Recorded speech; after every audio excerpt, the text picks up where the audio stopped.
Hello everyone, thank you for joining us on this edition of The Insight on Equinoxe Television. We are broadcasting from Cameroon's economic capital, Douala. My name is Babla Jonathan. In this edition of the program, we're going to be scanning through the plethora of challenges that young people are facing in the Republic of Cameroon. 11th of February, every year, the young people are celebrated, but the same young people are afflicted with several pathologies, so to speak, ranging from financial, economic, social, and even security challenges, making life quite difficult for a majority of young people in the country. We're going to be looking at this in this edition of The Inside Media. We'll guest in some few seconds.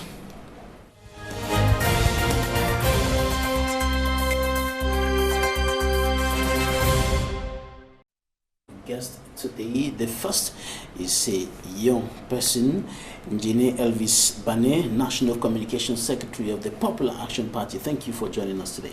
Thank you, Mr. Babila, and thank you for inviting me to your program.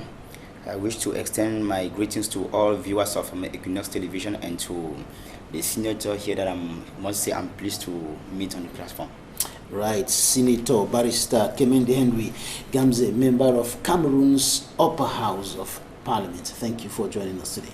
The pleasure is mine, as always, Mr. Babila, to be a guest at Equinoxe that is doing a wonderful service to the Cameroonian nation.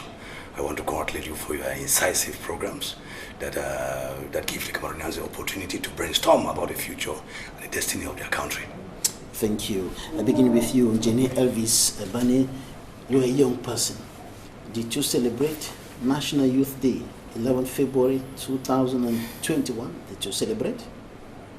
Well, Mr. Babila, I would rather tell you that it's unfortunate that I didn't celebrate, and it's been like that for many years now, from the moment I became conscious about the history of my country. Maybe in the past I used to do that out of ignorance, but from the time I got consciousness as to what the 11th of February actually symbolizes, or is supposed to symbolize in this country, I realized that it is more of a scam than anything else. So I don't think I was part of the celebration, and like I say, it has been like that for a couple of decades now. It is more of a scam.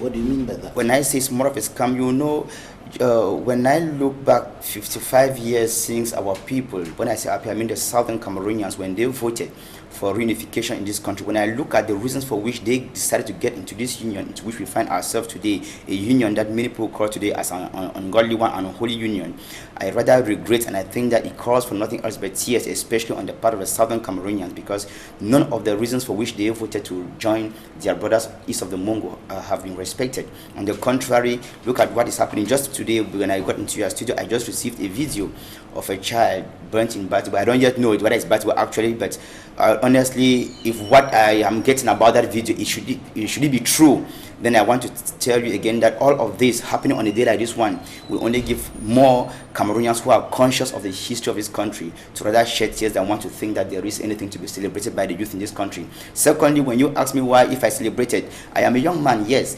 but I wonder if I have any future with this country under this present regime. I don't see anything to celebrate as far as my life as a young man is concerned in this country, because what I am today, it is thanks to what I would describe as a personal effort, and not thanks to what this country has been able to do for me with respect to the regime that we have in place. You're wondering if you have any future. The head of state said that you have to be, you shouldn't be pessimistic. No, I am not the pessimistic type. What I'm simply saying is that if I am what I am today, it is thanks to some personal effort, but not because this regime. I am not blaming Cameroon as a nation. I'm blaming the system that we have in place. They have not been able to offer me or offer Cameroonian youth the opportunities that they deserve, and which I think they rightly have a right to. Because when you look at the way, you know, believing Mr. Biapo as head of state, I always like to tell the Cameroonian youth that you can only believe him at your own risk, because what he says does not tie with the realities on the ground. When he talks, for instance, like yesterday, he was mentioning the fact that his regime has completed the process, the democratic process that will give youth the access to politics. Then I begin to question. Let's go back within his own very CPDM of a party. There is a youth wing. How many youths from his own very party are into politics in this country? I doubt if there are, we can actually count a number of them.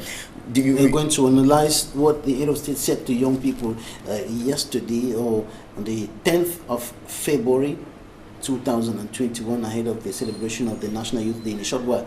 Senator Barrister KEMENDE, what's your take about the 11th of February? Mr. Babila, I will begin my laughing. Suffice it to thank Equinoxe for inviting me to meet Mr. BANE, whom I've been following up a couple of times. And I feel encouraged that at least youths like him, they're joining politics and they're taking part. In order that when they say the youths are the future of the country, it should be a smooth transition. It should not be a matter of youths just being embarrassed by political issues. As they get it, they should start participating in order that when the time comes, it will be a smooth transition. In fact, if you ask me about the 11th of February, I first of all start by laughing because it has been, as he put it, as my brother put it, it has been an official scam. An official scam in the fact that, due to the fact that there have been a misrepresentation of what 11 February stands for. You see, left to me, the address of yesterday should have been what I may describe as the State of the Union address by the head of state, examining the distance we have covered and how successful we have been in our union. In fact, left to me, the 11th of February is supposed to be the real Independence Day of our country, because you cannot talk about the independence of a country. In fact, we don't even have an Independence Day, but you cannot talk about the independence of a country when it has not yet been formed, when the map had not yet been constituted to be what it is today, when some of the official insignia has not been put in place. We have our coat of arms, everything that carries English. In 1960, there wasn't such coat of arms. So the day that part of the country joined to make the whole country an integral country as it is, to make the whole country united as they will claim, to make it one and indivisible as they will claim. In fact, that day is supposed to be symbolic, it's supposed to be an important day, and if we have to celebrate any day as a national day, it's supposed to be that 11th of February. I cannot tell you with precision, Mr. Babila, how the 11th of February got metamorphosed into a youth day. A day that was that marked a very important event in the history of the plebiscite day. It marked a very important event in the history of a country, where one part of the country, which they lay claim to as part of Cameroon that was under the Germans, which was taken away from them and which came back to the Union. That day is supposed to be celebrated as a day that the prodigal son in the Bible returned home. It's not as if the father of the compound never respected the right children. But Mr. Senator, that day was celebrated the unity of the country is being celebrated on the 20th of May, which is the day that the United Republic came into play. They moved from the federal system to the united system. Is that the day that Cameroon, as it stands today, was born? Is that the day we had independence, Mr. Babila Jonathan? In 1972, that is the day that the 20th May 1972, 20 May was founded. What happened in 1972? In fact, it is like they're celebrating killing what constituted the mindset of the Anglophones of coming together. It's like they're celebrating the killing of what the Anglophones were deceived with to come into the Union. That is celebrating the death of federation, which Anglophones or call them the Southern Cameroonians of yesteryears. In fact, what we have now is like the renaissance of the Southern Cameroon's spirit. In fact, we don't need to even describe it as Anglophone crisis any longer. It is the rebirth of the Anglophone or the Southern Cameroonians nationalism. This is what actually is the true name of the crisis that we have now. It's the rebirth of Southern Cameroon's nationalism. Even though it started with what we can describe as Anglophone crisis, but it has long morphed into what could be described by historians. I'm a history student, I did history, and what could be described under the present circumstances that is happening now is the South Cameroonians' renaissance, the Southern Cameroonians, the rebirth of the Southern Cameroon spirit. That is what we are living now. Engineer Elvis, Mr. Senator raised an issue, how the 11th of February became known as the National Youth Day. This is a question that comes up again and again, because looking at what happened on that day, the plebiscite, there is no direct link between the plebiscite and the National Youth Day. Was it decided by the youth, or how did it come about? You know, just in like the senator himself said, it's quite difficult to tell Cameroonians how they metamorphosed that day from the plebiscite day into a youth day, because I even wonder how many youth perhaps should have voted on that day of the plebiscite. I want to think that there were old people who voted, but then that they should bring it down and limit it just to the youth day. It goes back to what I started by saying, that it's a scam. And why it's scam? It's scam because we have a regime in place that is more concerned with falsifying the history of a country for reasons that are best known to them. They are building a country on a foundation of lies telling, and it takes us into the 20th of May of 1972, because I want to think that the reunification of this country should have been that the plebiscite in 1961 led to the final reunification that came in October of that same 61. So even if we were to talk about a unity day in this country, a day that unified Cameroonians, that should be the 1st of October. But like I say, you know, Ayijo organized a second scam called a referendum in 1972, because the objective, because in reality they did not want to, or they do not want to let the southern Cameroonians feel like they are part of this country. They do not want to perhaps let our brothers of the east of the Mungo to understand that we are all one person. They want to minimize the history of the southern Cameroonians and reduce them to some sort of a minority, but forgetting that in 1961, when we came together, the federal constitution stated clearly that we were coming as two equal partners. So honestly speaking, again, I do not know how they metamorphosed the day from a plebiscite day into a youth day. I want to think that if we had somebody here from this present regime, that person alone could perhaps best explain to us why we are talking about a youth day and not a plebiscite day that involved all Cameroonians, both old and young, and of course culminating into a youth day, into a national day supposed to be celebrated on the 1st of October, that actually marks the independence of the southern Cameroonians and then their willful option to join the Francophone Cameroon. Though when I say willful, it was they were equally manipulated by the United Nations and France and all whatnot. In other words, in fact, Cameroon has a history that needs to be revisited. That's what I can say. A young militant of the Cameroon People's Democratic Movement, CPDM political party, was supposed to be with us here today. I could have tried to answer that question. Unfortunately, the party hierarchy did not authorize him to be with us here today. But look at this school of thought. Something important happened on the 11th of February, and the young people are being celebrated on this day. The young people we know constitute a greater proportion of the population, and they constitute the workforce of the nation. And there's some who think that this is a way of giving youths an important place in the national structure, giving youth some importance by celebrating them on this day, on such an important day, when something historic happened in the life of the nation. Mr. What do you Babila, think about that? before I answer, I will still reiterate that when this regime shall change hands, when power shall change hands in this country, we shall revisit our history. But now, following the present dispensation, since they have designated the 11th of February as a youth day, and of course, like you say, they carry the greater proportion of the population, that's 60% of it. Now, I don't know why, to me, the youth day, according to this regime, I would say it is just another way of trying to sweet talk the youth to want to think that they are recognized, that they have a place within the country, when of course it's not the case. I talking to you here, I'm 39. And I will bet you that from the moment I started primary education, there are names of persons I started learning of as ministers or as whosoever when I was in the primary until date, 39 years after. The same people are still there.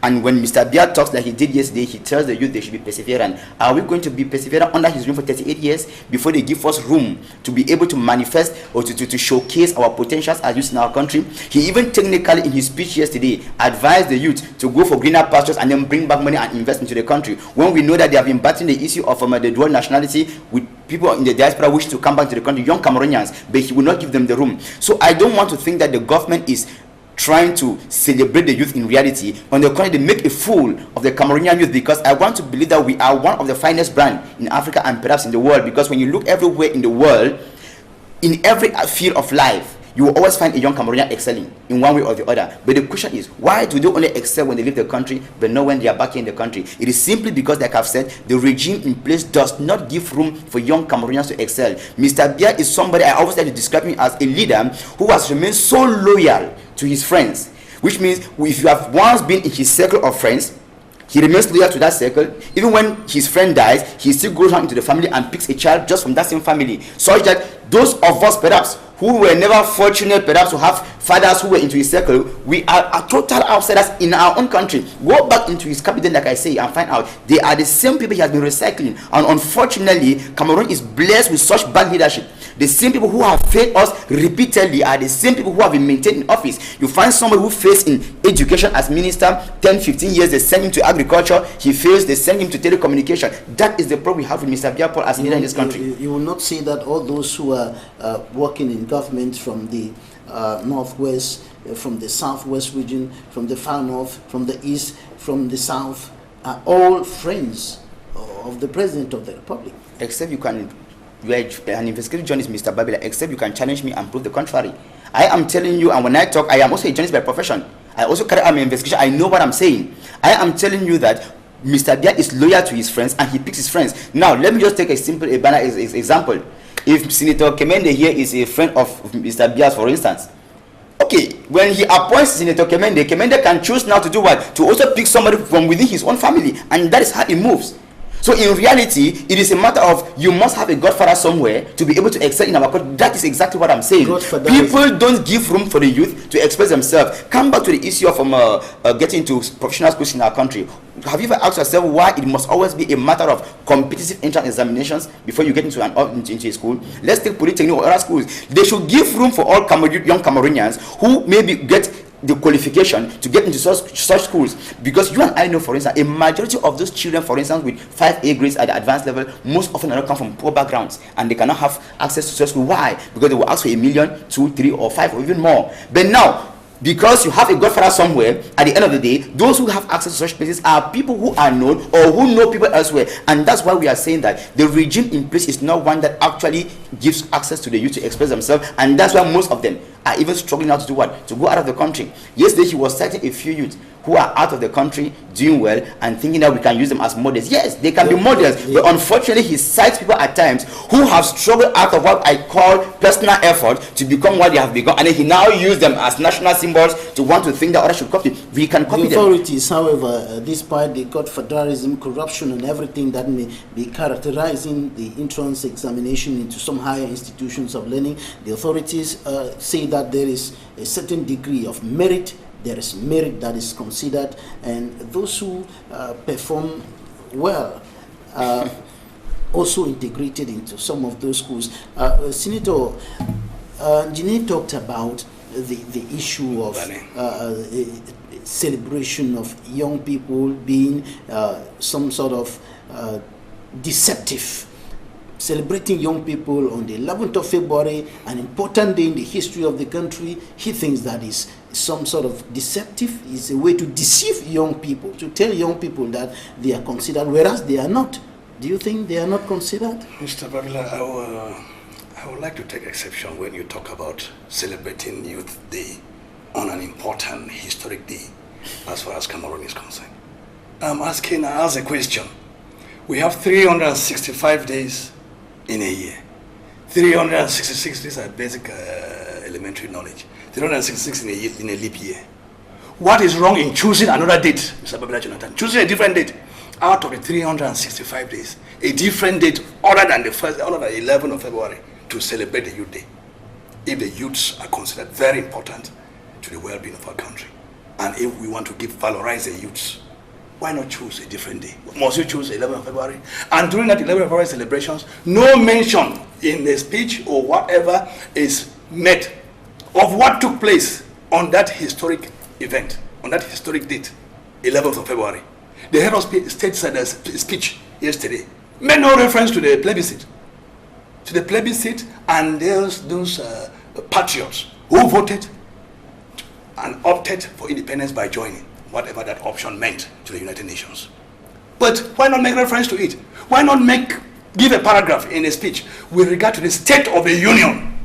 It was a union. whether we like it or not. Whether we say it was, I don't know why we valorize German colonization to French and English colonization, even though they said we administered under trusteeship. They say it was colonization, where it was just giving another name to colonization. Whether we administered like trustee nations, the French Cameroon and English Cameroon, whether we were administered or whether we were colonized by the English, what is there is the impact that all the three colonial masters, English, French, and the Germans, they left on us. The one that is felt most is the English and the French. Why do we go to the map of Germany when we never even knew how to administer ourselves under German colonization? That's the question I keep asking. Why do you like the Germans more than even the English and French? And that we always need to talk about the fact that we're under Germans. Why don't go and recover the other German territory that has gone to Central Africa, those that have gone to Gabon, those that have gone to Equatorial Guinea, and those that have gone to Nigeria? Why not recover them before we talk about Cameroon as it was under Germany? Why do you like the Germans? Who came and separated us? Why not even talk of African unity? Why must you not treat Cameroon as it is now and claim that it was German territory as it was then? It was bigger than this. And if we want to valorize that, we should ask even why the Germans even came to separate us. We should ask for the African unity rather than asking for Cameroon on a German territorial boundaries. So the question, I don't want us to go to consider 11th of February again. And I think this COVID-19 thing has come as a manna from heaven to come and say, let us end this celebration of this fake date that we name it, we brand it as Youth Day. We should give the youth a different day and let this 11th of February stand for what it represents as far as our country's history is concerned. We must put things straight. We are the policy makers, and we are the ones in charge of the destiny of this country. We should, if at all we have seen something defective on the foundation, we should go out and mend it before we can continue building structures, adding skyscrapers. We cannot be building on a rock foundation, and we want to continue building. They say the foundation is defective, and we want to continue adding the stories. It will crumble. So what we are saying is we should correct history. Let the youths that we valorize today so much, that we like them so much, and we have given them a date of celebration. Let them know the history of our country. Let them know from where we are coming before they can know where we are heading to. Because if you're nobody, we are a human race, and no human race can forget about its history, where it's coming from. To determine, because the way we are coming from determines where we are, and where we are determines where we are going to. So if you cannot reconstruct your past and state actually what happened on the 11th of February for Cameroonians to hear and know that this is what the history of this country stands for. Because that's what has led to this crisis. Because we try to obliterate history, and when we try to obliterate history, we want to make things look different from what really they are. And by so doing, we are building by destroying. And that's why we are where we are. So, about celebrating the youths, I think that it is just a camouflage. Because celebrating the youths is not a question of taking one youth that has succeeded in his endeavor, or maybe personal or collective. I was going to ask you, it's a camouflage in what sense? It's a camouflage in the sense that you don't take one youth who has maybe, we don't even know exactly how he has struggled to emerge, and you brand him and you ask the rest of them to follow, emulate his example. What you do, you come out with policies that automatically guarantee youth development, that automatically lay a foundation that youth must progress automatically once you put the policies in place that guarantee. Look, for instance, what do we have? A youth who has actually maybe struggled to do one or two things he wants to invest. First of all, what does the state do? First of all, the state makes sure that by the time you set up the factory or you set up whatever thing you want, a company you want to set up, you first of all take note of taxes too. How do you get taxes from when you have not done business? We'll come to that in greater details in a short while, Senator. Time for us to take a look at what the newspapers reported this week. Immaculate Fogwe takes us to the newsstands, the press review.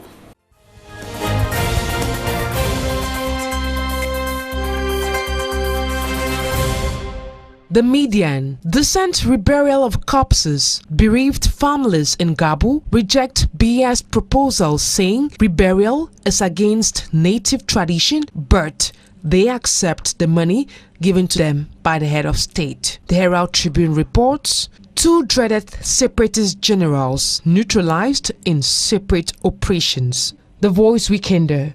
After Boya rampage, the Disarmament, Demobilization and Reintegration Center in Bamenda catches cold. The Post-Weekender, ex-separatist fighters riot after months of stage-managed happiness.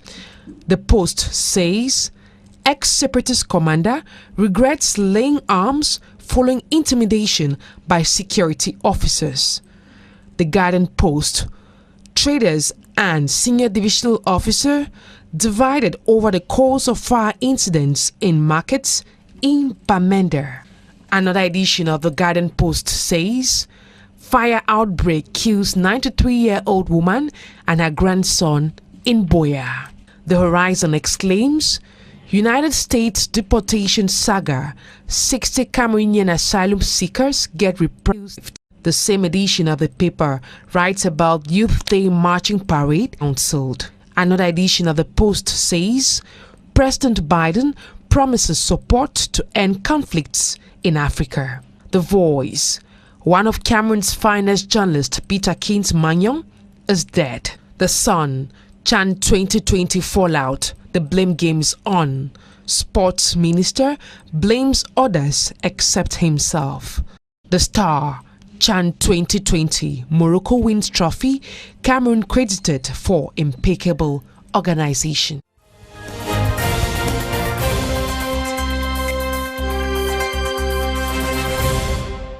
Thanks, Immaculate Fogwe, for the press review. Now, Elvis, the head of state, spoke to young people on the 10th of February.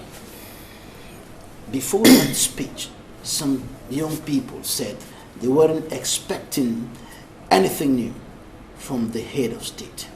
Did you pick out any new thing from all what the head of state told the young people? Well, I must tell you too that I, for one, I didn't expect anything. If there is anything he could say that could, should I say, pick my attention, it would only be if he said anything. But I didn't expect anything from him because for 38 years he has never said anything. And even yesterday, I do not think he said anything. The truth is that addressing the youth, it is not constitutional. Thank God I'm talking in the presence of a senator. He's a lawmaker. Maybe I stand corrected. I don't think it's constitutional that he must always address his own children, the youth, only on the 10th of February. So he has made it has become a tradition. It's a Republican ritual. That's why I say I don't think that there is anything that stops Mr. Biapol as head of state to come out even spontaneously and address his own children. Because we're talking about the youth, we are talking about his children, his grandchildren, his great-grandchildren by virtue even of his age. Now, he has made it a tradition that it can only be on the 10th of February. He spoke yesterday, yes, but what did he say? Nothing. Apart from citing to Cameroonians or to the youth fabulous figures of investment, 15 billion, 5,500 jobs projects sponsored with 16,000 youths impacted. But the question is, what is the balance sheet of it? He should have been able to tell us, for instance, that maybe in the sector of, let me say, plantation agriculture, maybe this amount of this number of projects were financed, and this is what we are already getting maybe as feedback from such investment. But you know, it was to me, his speech was more of as it has always been, some sort of a means to sweet talk the youth and keep giving them, nurturing that hope in them that one day they too shall have a possibility of. Apart from the 10th of February each year, whenever he talks to Cameroonians in general, youths are also included. He sometimes cites young people in the northwest and southwest regions who have carried arms. He talks about some young people who are into politics. According to him, politics intended to destabilize the nation. He has been talking to young people. But do you also agree with me, Mr. Babila, that for 5 years running now, since the crisis in the southern Cameroons broke out, that each time he mentioned the youth, for instance, in the northwest, southwest, it has never been like a father would talk to children with words of peace to bring them back home. But it has always been a matter of threats. Let's come out to what he said yesterday. I don't know if anywhere in his speech you can cite anything that he said that one could actually feel that as the father of the nation, he was trying to bring the children together to talk some sense to them so that they could lay their arms. It is always a matter of threat. And that's why I want to reiterate again that to me, I don't see what he said that can actually bring together level-headed thinking youth in this country to want to think that there is any hope for them. And I still repeat what I said here, that you can only believe Mr. Bia as a youth at your own risk, because there is nothing he said that to me can bring any change. He made a 30-minute speech, and I think part of almost the whole speech was about the failed African championship that was organized. When I say failed, it's true that from beginning to end we could appreciate the organization and all whatnot, but then those who were playing, the youth, the footballers, they came out of the tournament with their tails between their legs. Why? Not that the fault was theirs that they didn't play, but that The football tournament itself, we don't even have a local league. But mind you that Mr. Bia as head of state is part of the problem we are facing. Because when you go back to Fecafoot, when they elect maybe a bureau that is supposed to manage the affairs of Fecafoot, Mr. Bia comes in with his own administration and they appoint people. And in a country where they have made Cameroonians want to think that appointed officials always have superiority over those who are elected by the people, that is been normal that for 10 years we should be facing the tumor we are facing with the football league in the country. And so human is saying that they should sit together and see how they can solve the problem. He is part of the problem and he should be the one proposing solutions and not creating the problem and calling on other persons to want to solve the problem. We have had 3 normalization commissions, for instance, in football, and we are now adding the 4th. But he knows that he's part of the problem.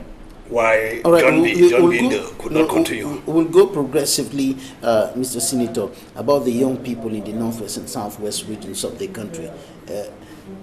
Some of them, listened to one of them speaking on national television, and he said that he was expecting real measures. He used this word. He said real measures, that the head of state should announce concrete measures to solve the problems in the northwest and southwest regions of the country. Did you perceive this in the head of state's address, I was going to, in the aspect concerning young people in the northwest and southwest regions? I was going to interject, or to not to interject, but to concur when Mr. BANE was talking about the issue of the northwest and southwest. In as much as the young men, call them the Amber Boys, or the boys in the bush. In as much as they have been infiltrated by the bad ones, maybe armed robbers have got into their circles and are operating on their own agenda and all that. But then we should learn never to throw the dirty water with the baby inside. There are genuine youths inside who are fighting for justice to be done on the yesteryear's southern Cameroonians. They are genuine youths. That is the one that I'm going to address myself to. Those who are close to President Paul Biya, before you go further, will tell you that fighting for a genuine cause, fighting for justice with guns? That is the question. It is we are talking about now the modus of the way they have gone to fight for that struggle. It became, if you go back memory lane, you will see that these guns were taken somewhat originally, if my memory does not fail me, we were taken in an act of self-defense.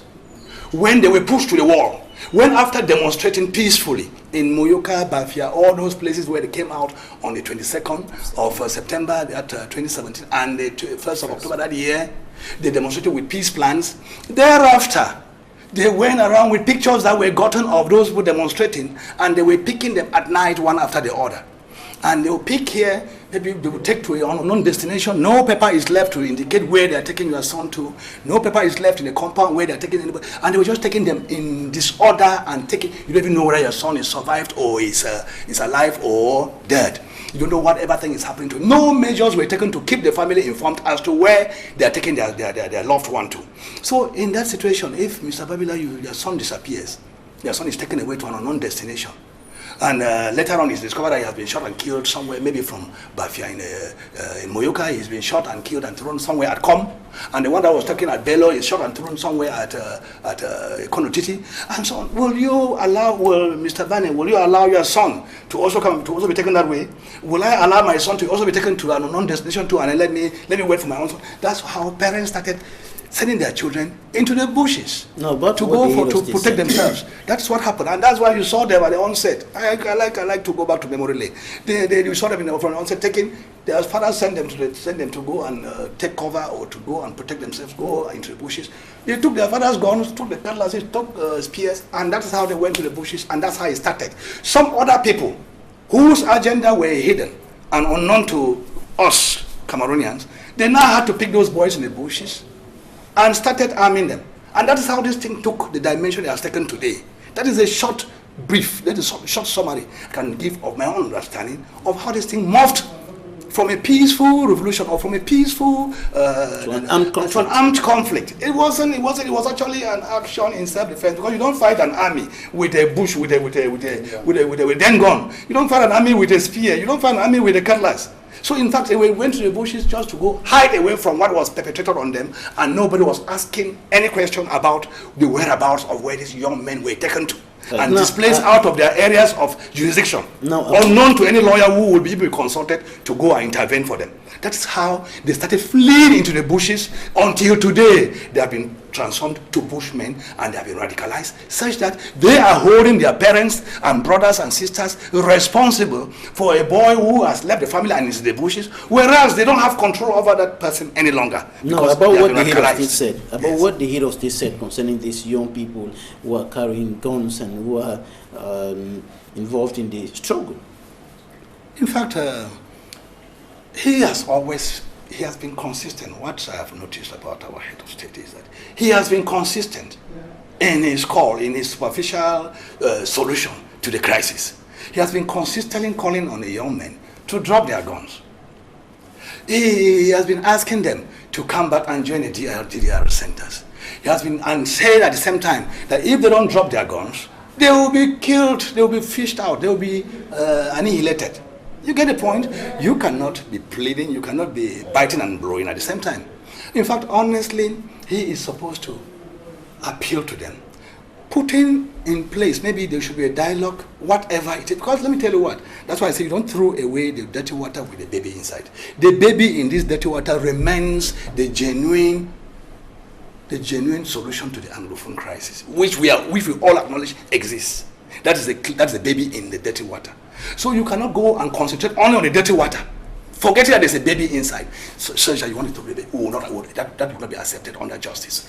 So that's the reason for which I keep saying that the head of state. In your opinion, why is call not having kind it is of not general, to, it is not general response? Some few have responded, and some of them were recently on the streets of Boya protesting about poor living conditions, unfulfilled promises. We also heard one of them, former General Nambare, regretting that if he knew he would have not thrown his guns. And so on. The truth, the problem is that he has branded some people, some Anglophone youths, as Amber Boys or as the boys fighting.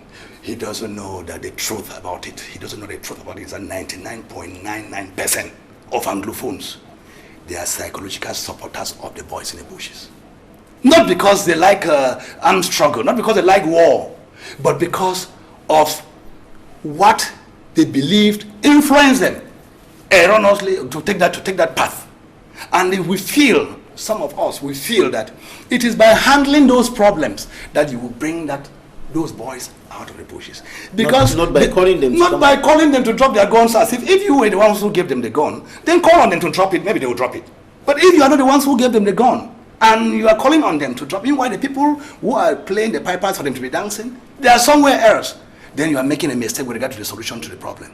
What is supposed to be done is that of trying to making sure that you please 99% of the Anglophone population that is in support psychologically of what the injustices that are perpetrated, of righting the injustices that are perpetrated on the Anglophones. It is by solving the problems and taking measures, concrete measures, to rectify all the injustices that have been suffered by the Anglophone, that you will make those boys in the bushes to be stigmatized by the people, by the public, and that is when collaboration will come in. Nobody will fight. They will fish out. The population will help in fighting the battle to get the boys out of the bush, or to get the boys identified, if those problems are genuinely handled. Not the type of dialogue that we had yesterday, we had in Yaoundé, set to be a dialogue where you invite your cronies, you invite people, majority of people who are themselves the problem, to come and sit to argue over the problem. When some of them don't even believe that the problem even exists, and then you call on the same people who don't believe the problem exists to come and sit down with the people who are complaining, and they outmatch the number of the people who are complaining to solve the problem. And the problem is, the solution is not coming from the people who feel marginalized, but from the people who never even saw any problem at all in the first place. Engineer Elvis, government authorities think that the problem in the Northwest region is on the shoulders of the young people who are carrying guns. If they drop the guns, that will be all about the troubles going on there, the killings, destruction, all the atrocities being committed there. And many of them are still carrying guns and so on. Some of them were on the streets protesting over poor living conditions in Boya, unfulfilled promises, and all of that. What is the problem with the young people? What is the problem with the young people in those two regions?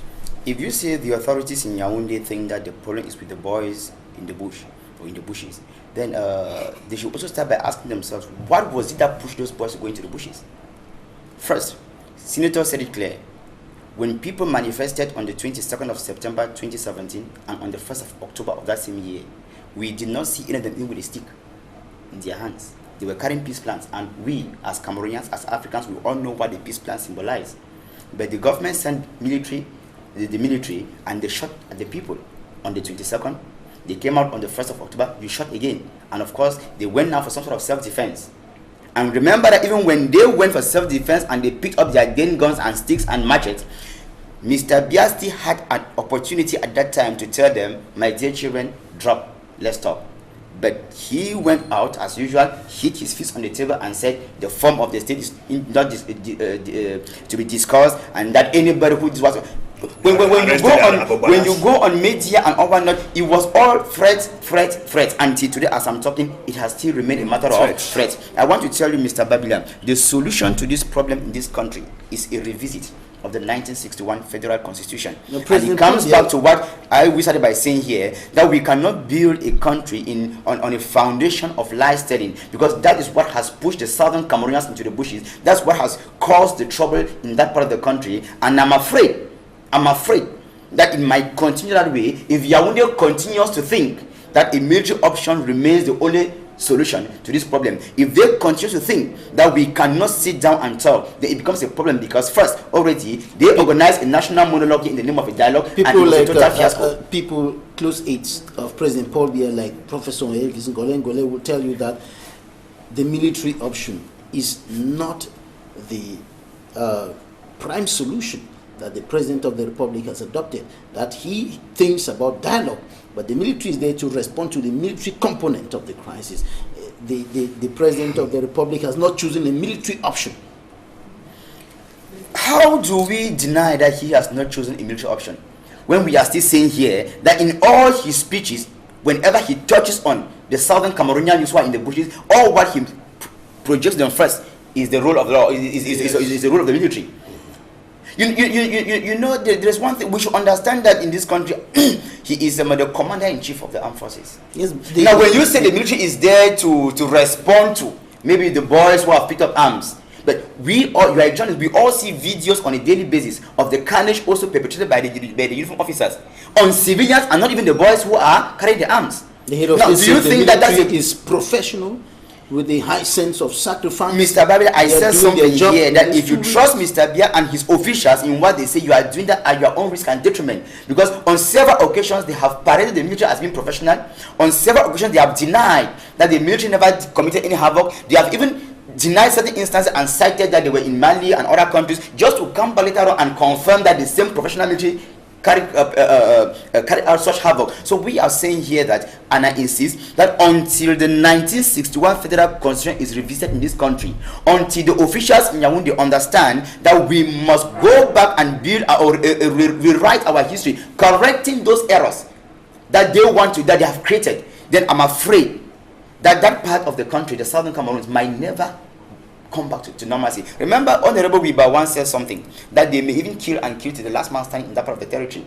And just about a month ago, I saw women or people in the northern or in the northwest who came out in their numbers and were telling officials that they are still chasing the mayors out of their offices because they were not the ones who voted for those mayors. And that is what we are saying.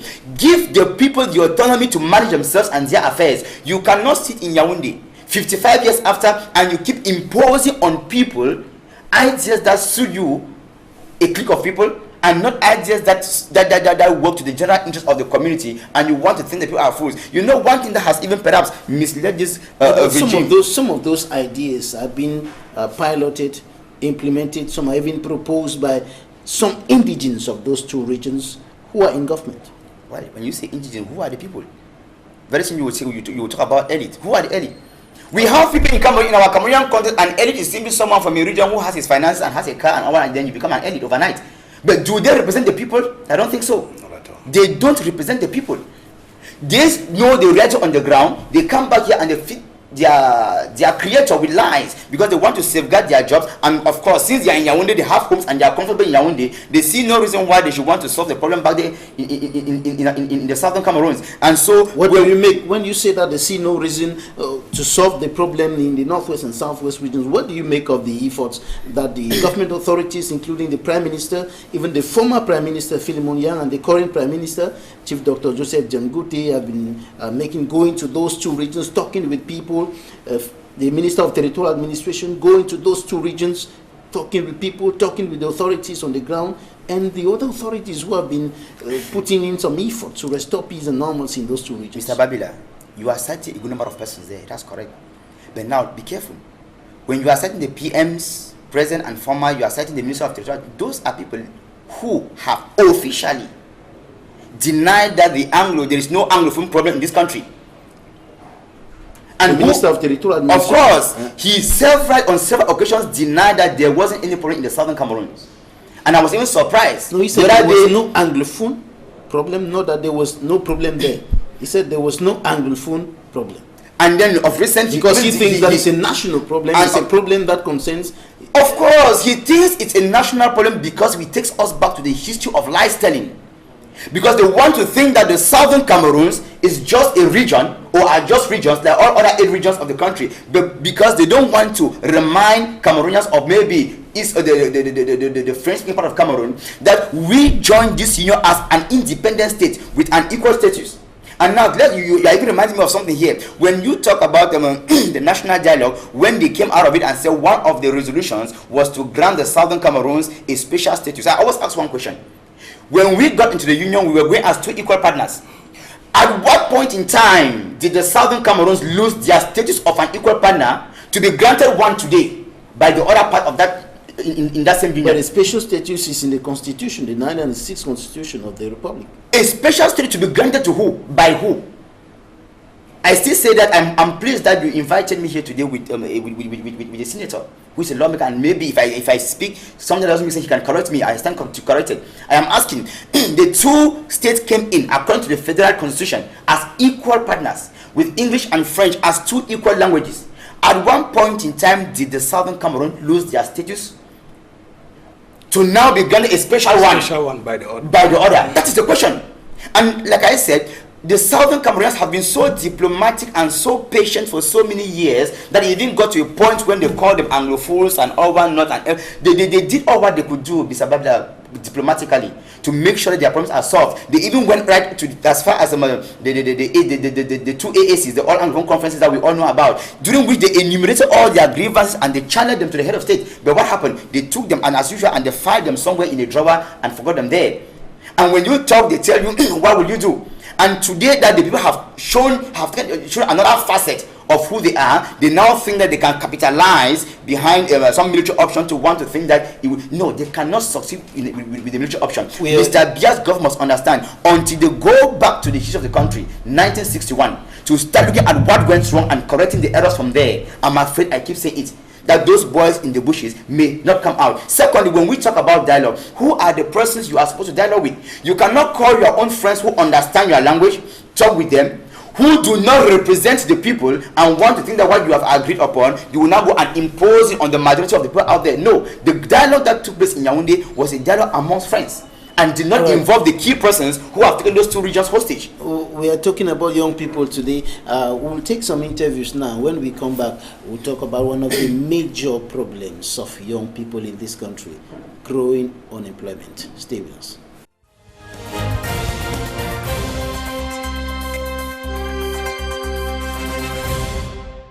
While this day is supposed to be a cause for celebration, it is very painful for me to remind so many young Cameroonians who have lost their lives during the year 2020. I think of so many of them from the northwest and southwest, including the far north. So many of them were killed, and until today, we don't know exactly who were the killers. And we still ask the government of this country to make everything possible to shed the light on what has happened in the two regions. I think particularly of the young journalist, Mr. Wazizi. But until now, we don't know exactly what happened that day. It is terrible that young Cameroonians cannot feel insecurity in their own country. I therefore appeal on you, young Cameroonians, youth of this country, to stand up and take the unique opportunity ahead of us to change the ruling regime. We will make a good census of all what will happen. After a census of what happened in the village, we discovered that 159 houses were burnt, 836 people were left homeless. In Kumba, I live with 102 families and the others are scattered in Emombo, Ekona and Nyandong. They don't scatter. Mombo, Ekona, Nyandong and all other villages for Western Bakossi will they still breathe well. When we talk development, we look at the youth. So if you don't continue the action of developing yourself, developing your area, the village, development will stop with your fathers and you will lose everything. Those were in the riches. Tell them that they should come out to join the train of development. Henceforth, you can count on us. Get us involved in your activities so that we accompany you in your drive to bring peace in the region. My name is Ntumi Damagbo. I am coming from Limbe, Southwest region. That when we look at the Cameroon, in the Cameroonian context, we see few young persons involved in decision-making issues or decision-making positions. Because when we see they always do a top-bottom approach without taking into consideration what young people face in our society. I believe that if young people have a position to be at the table of decision-making processes, they will be able to influence decisions on issues that affect their lives.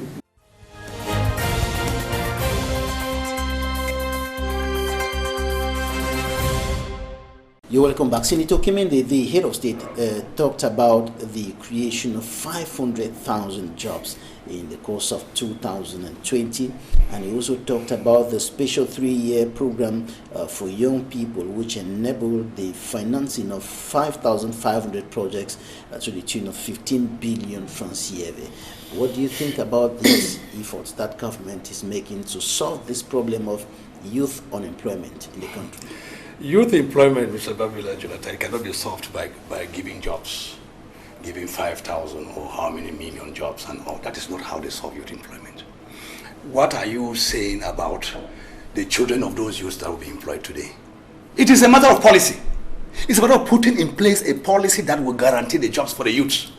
It is only in this country, Mr. Babila Jonathan, that I've seen that people can grow rich instead in the public sector. Instead of the private sector being the machine, being the tractor of the society, we are instead having public civil servants comparing their riches with private people, private economic operators. That doesn't happen in any economy that is counting on growing, of witnessing an economic growth. It doesn't happen that way. Civil servants are not supposed to measure up in riches. They're not supposed to have fabulous bank accounts. They don't match, they don't compete in riches with people of the private sector. Because people of the private sector, they determine what they earn. They determine how many hours to put in at work. Not how many hours of work, but how many hours they want to put in, and they determine how much they want to earn. But the financing of 5,500 projects, what I want to say, projects of young people, is that not projects in what field? The private sector? What do they have in terms of job job creation. What do they have as far as profession is concerned?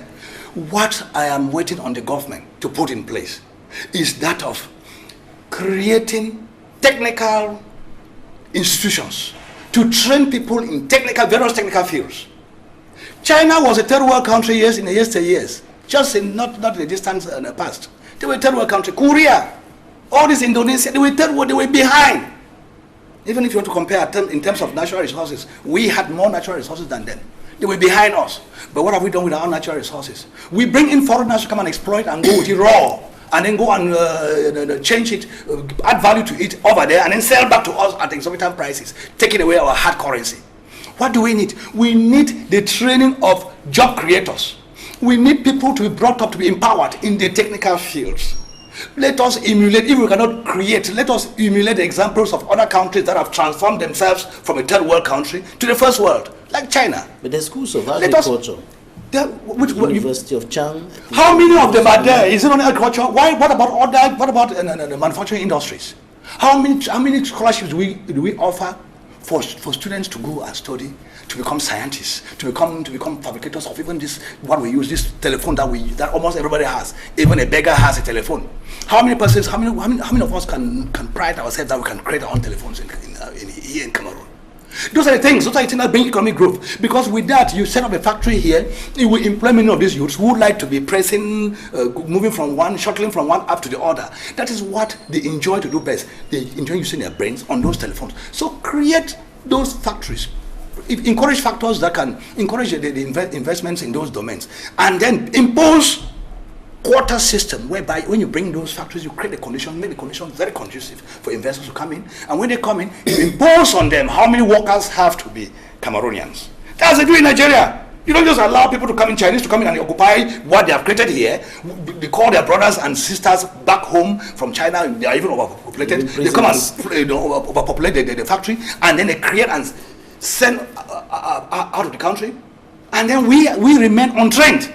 Whenever the policies may no longer favor them, they will go away with other machines, and we will have nothing to show for the investment that they have had for all this number of years. Engineer Elvis, what's your take about what the government has been doing so far to solve this problem of youth unemployment, the creation of jobs, financing of projects announced by the head of state yesterday, on the 10th of February? My take is that the government has been doing all what it can do within its reach to foster unemployment in the country and not solve the problem. Because when you see, for instance, PhD holders in our country going to the streets and strike because they don't have jobs, and the very next day when they are employed, they go back thanking the head of state, I say it's ridiculous. Ridiculous because at that stage of education, we are expecting that there should be people who create jobs. They get themselves employed and then they employ other people. But now, I don't blame them for that. First, Mr. Bia's government should understand the educational system is one that needs to be totally overhauled. We have a system that does not permit us to advance in terms of employment, in terms of development. You cannot teach people all their lives just how to read and write. Take Yaoundé one, take SWA, take all the other state universities. They are not professionalized. People go there just to learn how to read and write, and then you expect that we are going to develop because you have made young Cameroonians to believe that whenever you have your certificates, you run for ENAM, you run for ENS and all that. You cannot develop a country in the public sector, in the public service. The Minister of Higher Education has been talking about the LMD system and the professionalization of universities. Professionalization, where is the problem? Let me take SWA for instance. I was telling somebody last time that if SWA is professionalized, then I would want to believe that when you register in level 1 law, you should graduate from there as a lawyer. Exactly. And not just a theorist who has read documents about law before you start looking for a law firm again where you start practicing to become a lawyer. It doesn't make sense. Now, let's take the students today who even go through a technical education in our country. After advanced level, where do they continue? We don't have any technical university in the country. So where do they go after advanced level? Nowhere. Secondly, how many polytechnics do we have, Mr. Babila? Secondly, if we talk about polytechnics, why should there be a competitive entrance exam into polytechnic? It should be like Ngwaikele, where everybody simply comes and says, these are my certificates, I have passed advanced level, and you enroll. You are trained, and after that we see what you can do. The notion of competitive entrance exam into this country is a scam put in place by government to enrich the pockets of a few individuals. You are talking about what government should do. Government could decide we have raw minerals in this country. Nobody can be recruited. Not everybody can be recruited into those schools. But train them. For selection. No, Mr. Babila. What I'm saying is this: The number of Cameroonians who are deprived from getting into polytechnics, for instance, because they will not have the means to pay 1 million francs or 2 million francs, whatever thing, is as a consequence of a wrong system put in place. What I'm saying is it should be open. Like maybe Yaoundé one, like maybe SUA, where when you have your advanced level, for instance, it's just by presentation of your certificates that these are the degrees I had in this domain, and then they recruit you. You go into polytechnic, you train yourself, come out, and then you create jobs for yourself. Because I want to guarantee you that if it were made that way, thousands upon thousands of young Cameroonians will get into polytechnics, for instance, come out as trained technicians, and then they themselves can create jobs for themselves. But I'm saying, when you send people to read psychology, to read philosophy, what jobs do you create with psychology and philosophy in this country? Absolutely nothing. Secondly, I'm saying that if government was serious, what we could do is that when you bring a foreign company, for instance, to mine our minerals, what you do is, instead of telling them that this contract is worth 50 billion and you pay us the 50 billion and you carry away maybe the petroleum that we have, no, tell them that instead of giving us 50 billion cash, create a company worth 50 billion and then you exploit that mineral for a length of year corresponding to your 50 billion francs. And then, of course, like Senator was saying, there should be a quota of young Cameroonians that you must employ. And we know that when that period elapses, by the time you are going, the company stays and it continues employing Cameroonians and all whatnot. But we don't do that. What do they prefer? They prefer that you sign a 50 billion contract and you pay the 50 billion to them, which goes into private coffers. Let's come back again. We are a developing country, and we know that the backbone of our economy here is supposed to, not that it is supposed to be agriculture. But there are caterpillars growing in the south, in bushes, that were abandoned there more than 15, 20 years ago till today. What are the caterpillars doing in the bushes? Do we plant caterpillars to yield fruits tomorrow? I don't think so. They talk about a 3-year plan and they claim that they have been financing projects in agriculture. Mr. Babila, we know how it happens in this country. Somebody who does psychology and has never had any interest in agriculture, because he knows somebody up there in the name of a godfather, he tells you, okay, my son, my cousin, my nephew, there is a project that has come up. Gather 1 or 2 youths, you concoct something, bring overnight. I will send you to somebody who will validate you have a plantation, and then they give you maybe a 5 million francs subvention. Do you have an example to back what you're saying now? Mr. Babila, I have often said something. I am a journalist like yourself. I talk and I have my findings. I was together, and I even talk like somebody who at one point in time has even attempted to tell my documents in several areas in this country to get subvention from the state, and it never worked, because you go to offices and they give you conditions to follow. Now what I'm saying is this: when you talk about subventing such projects, when you take someone who read psychology and you are giving 1 million, 2, 3 or 5 to invest in agriculture, is that not waste of money? Wasted. What is the relationship between psychology and agriculture? Absolutely nothing. Now you are citing Boya, for instance, and Chan. Yes, there we have schools of agronomy. They should go to those schools, and then they will meet people who can comfortably valorize the money that could be given to as subvention. Secondly, go to a place like Santa, for instance, where I school. There are young Cameroonians who are active on the field, producing. Meet them in the farm. They might not have gone to school, but their experience has educated them enough. But now they lack the means. Go there, ask them what are your difficulties. Then you finance, and you also follow up to see into either what you have put in place as finances is also valorized, so that at the end of the day maybe they could pay back into the state coffers so they can use finance other people. But we know that they centralize everything within Yaoundé. They will tell you there is 102 billion francs to subvent young Cameroonians, but you must leave my village in Oku and channel your documents till they get to Yaoundé before maybe you can get a subvention. But now, who is there to follow your documents in Yaoundé when you don't have a godfather and all whatnot? It is a whole mechanism. And remember that the same 3-year plan he's talking about, it was launched in 2017, and we are in 2021. It means that 3 years elapsed already, and they said it was worth 102 billion francs. The question we may want to find out, he announced in his own words that 15 billion has been used. So we can start questioning the balance. Will it still be in the coffers, or since the 3 years elapsed, some other person have taken care of the rest of the billions and the story ends? That is the problem we have in our country. There are expectations that some of those administrative bottlenecks may become a thing of the past with the new decentralization code being implemented and the regional executives being put in place and so on. Maybe documents will no longer need to lead from Oku to Yaoundé, and then a teacher leaving from Batibo to Yaoundé to go and follow up his file there and things like that. There are expectations. Mr. Babila, I am happy that when you mention that, I see the senator smile. You know, what is happening with the so-called decentralization, I always say in Cameroon, it is a deconcentration of power and not decentralization. And mind you, nothing has changed in the whole chain. It remains the same thing. And on the contrary, they have even worsened the situation. Because the governors are still there, the DOs are still there, the SGs are still there, and now they have come to add other officials appointed from Yaoundé, meaning therefore that they have only complicated the chain even. It has even become more complicated than it was before. The governors and the DOs and the SGs are said to be representing the central administration because there are still some services like the military, for example, that cannot be decentralized. So at the end of the day, handled by the central administration. At the end of the day, who controls the region? Is it the elected officials? It's the governor. Or the governor? The governor. So what changes? His own... That is the problem. At the end of the day, who is controlling the regions? Who did review the troops? He's the one who and that's why I said at the beginning of this program that we are in a logic where people who are elected, who are supposed to be the rightful representatives of their people, at the end of the day are overshadowed by appointed officials from Yaoundé. And so, and you now understand why Mr. Bia talks about a completed process. Elected officials, appointed officials, then he has already taken it upon himself to appoint mediators.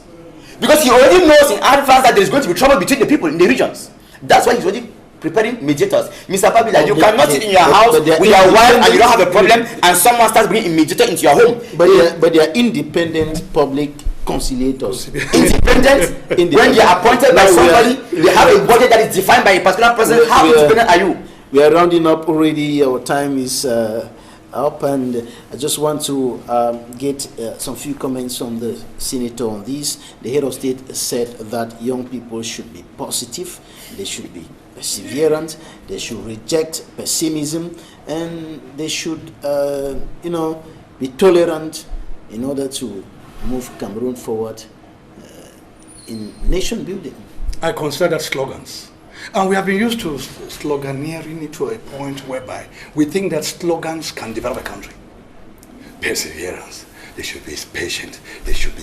That is not what will make young people, will valorize young people. It is good policies, job creation, professionalism. Let me tell you what, Mr. Babila. Professionalism, I've seen how somebody even creates jobs for himself. Through this in your field, journalism, through pidgin English. We know of one young man who just started being a pidgin journalist in Bamenda, and through that every TV station now wants to have a pidgin broadcaster. You see, we want situations where that is somebody who just trains himself and has advertised that particular language in such a way that the common man feels associated to all the TV houses because of that pidgin broadcaster there. That's the job creation. We feel that they should look for many domains whereby they can create jobs, train people to create the jobs. Ask the young men what fields, conduct interviews, get what fields they want to be specialized in, and train them in those fields. Ask them for a token, the school fee to pay.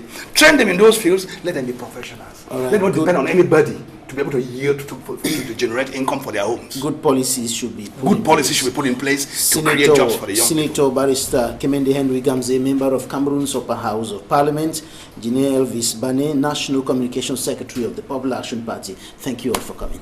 You are welcome. The pleasure is mine. Thanks, ladies and gentlemen, for staying with us. That's it for this edition of The Insight.